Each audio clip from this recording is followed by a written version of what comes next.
मेरे सभी मित्रों को गुड इवनिंग और नमस्कार, और अपने सभी दर्शकों का भी अपने सोशल मीडिया मंच ठाकुर साहब बिहार पर हार्दिक अभिनंदन करता हूं।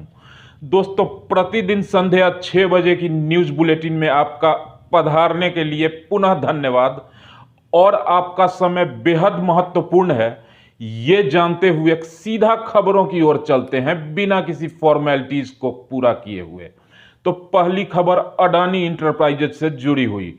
दोस्तों, हिडनबर्ग की रिसर्च रिपोर्ट आने के बाद अडानी ग्रुप के शेयरों में भारी गिरावट दर्ज की गई है। यह गिरावट 20 से लेकर 25% तक है। वैसे अडानी ग्रुप के एक स्पोक्स पर्सन ने बुलेटिन जारी कर अपने ऊपर लगे सभी आरोपों को एक सिरे से खारिज किया, और उनका कहना था कि चूंकि हमारे कंपनी का कुछ एफपीओ वगैरह आने वाला है 20,000 करोड़ का, वो सफल ना हो, या हमारी कंपनी की ब्रांड वैल्यू को बदनाम करने के लिए ये एक कॉन्स्पिरेसी की जा रही है।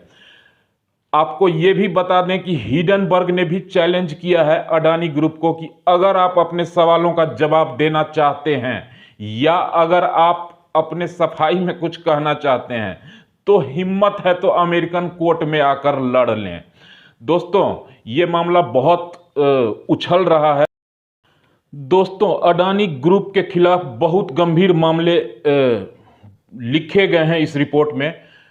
फाइनेंशियल फ्रॉड का मामला भी बनता है, इसकी जांच की जा रही है। अभी तक किसी भी आरोप की पुष्टि नहीं हुई है, लेकिन इन रिपोर्ट्स में कुछ खास बातें जो है वो आपको बताना चाहूंगा। इस रिपोर्ट में कहा गया है कि अडानी ग्रुप ने बहुत सारी बेनामी कंपनियां मॉरिशस और भी जितने टैक्स हेवन कंट्रीज हैं उनमें खोल के रखे हैं, और उन सब बेनामी कंपनियों के शेयर्स अडानी ग्रुप इंडिया में हैं।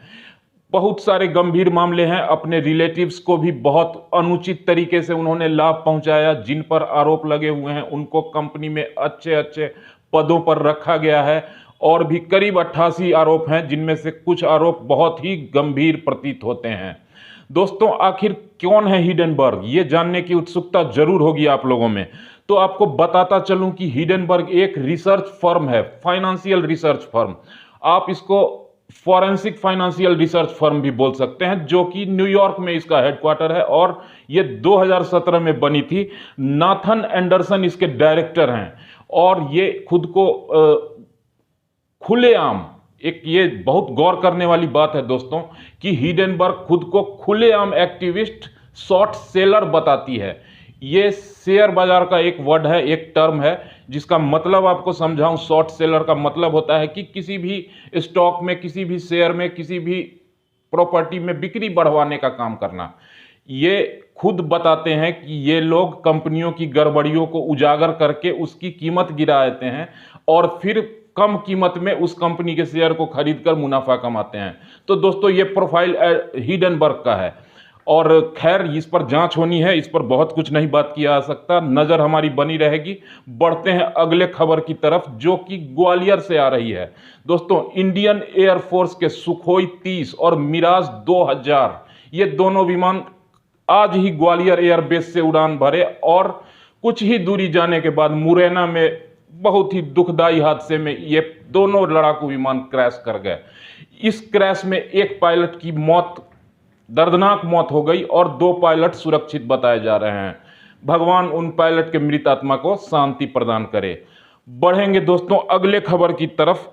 यूपी, बिहार और पंजाब से जुड़े हुए करीब 354 ट्रेनों को परमानेंट कैंसिल कर दिया गया है। भारतीय रेलवे की वेबसाइट पर जाकर आप इन सभी ट्रेनों के नाम चेक कर सकते हैं, चूंकि आपको आगामी समय में परेशानियों का सामना न करना पड़े।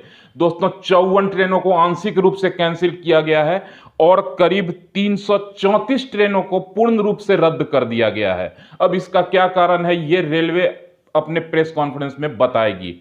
बढ़ेंगे अगली खबर की तरफ दोस्तों, जो कि पद्म विभूषण और भारत रत्न सम्मान अभी हाल में ही दिया गया केंद्र सरकार के द्वारा, उससे जुड़ी हुई है।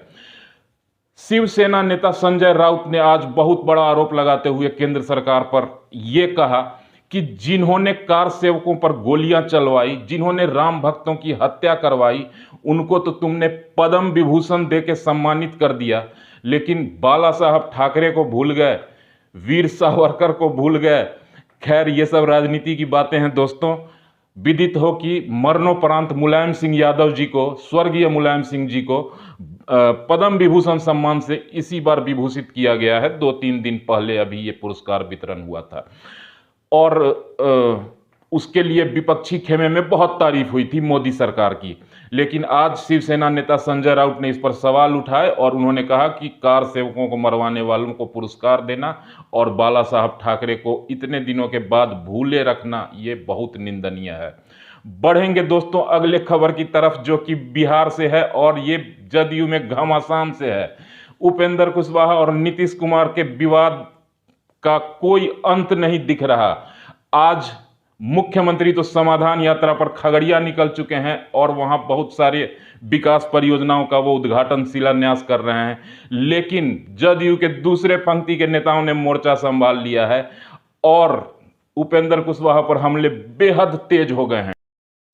मुख्यमंत्री नीतीश कुमार की तरफ से मोर्चा संभालते हुए उनकी पार्टी के एमपी महाबली सिंह ने करारा जवाब दिया है उपेंद्र कुशवाहा को। उपेंद्र कुशवाहा की उस बात पर जिसमें उन्होंने कहा था कि हम पार्टी छोड़कर क्यों जाएं, पार्टी में मेरा भी हिस्सा है, अपना हिस्सा लेकर रहेंगे, इस बात पर महाबली सिंह ने कहा कि उसका है क्या, आखिर उसकी औकात क्या है। उपेंद्र कुशवाहा एक मुखिया का चुनाव भी नहीं जीत सकता अगर नीतीश कुमार की छत्र छाया न रहे तो। उन्होंने बहुत सारे आरोप लगाए उपेंद्र कुशवाहा पर और बहुत शब्दों की मर्यादा को पार भी किया। छोड़ेंगे इन सब बातों को, बढ़ेंगे अगली खबर पर। वैसे इस महत्वपूर्ण खबर पर हमारी नज़र बनी हुई है, बनी भी रहेगी। वैसे दोस्तों, आज मुख्यमंत्री ने खगड़िया में सरकारी इंजीनियरिंग कॉलेज का उद्घाटन किया।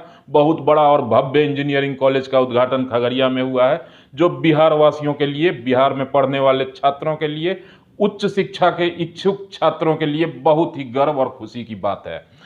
अब दोस्तों बात करेंगे मौसम की। तो हिमाचल प्रदेश में अगले 2 दिनों तक भारी बारिश और बर्फबारी की संभावना मौसम विभाग ने जताई है दोस्तों। येलो अलर्ट भी जारी कर दिया गया है। लेह मनाली एनएच और अटल टनल को पूर्णतः बंद कर दिया गया है। ये एक इशारा है कि देश के अन्य हिस्सों में भी, उत्तर भारत में ठंड का प्रकोप कुछ दिनों में जरूर बढ़ेगा। सिर्फ हिमाचल प्रदेश में ही नहीं, जम्मू और कश्मीर, श्रीनगर में भी भारी बर्फबारी आज शाम से ही होने की संभावना है। इसका मतलब मौसम करवट लेने वाला है दोस्तों। मध्य प्रदेश में भी भारी बारिश हो रही है फिलहाल। ये सावन का एहसास दे रहा है मौसम। ठंड भी है, बारिश भी है और बहुत शानदार मौसम बना हुआ है। आशा करेंगे कि मौसम इसी तरह रहे, ठंड बहुत ज़्यादा ना बढ़े और बहुत कम भी ना हो जाए। दोस्तों, न्यूज़ बुलेटिन में फिलहाल इतना ही। कल संध्या 6 बजे फिर मिलेंगे नई खबरों के साथ। तब तक अपना ख्याल जरूर रखना और मुझे भी याद रखना। आप लोगों को आपके भाई, आपके मित्र दीपक कुमार का नमस्कार।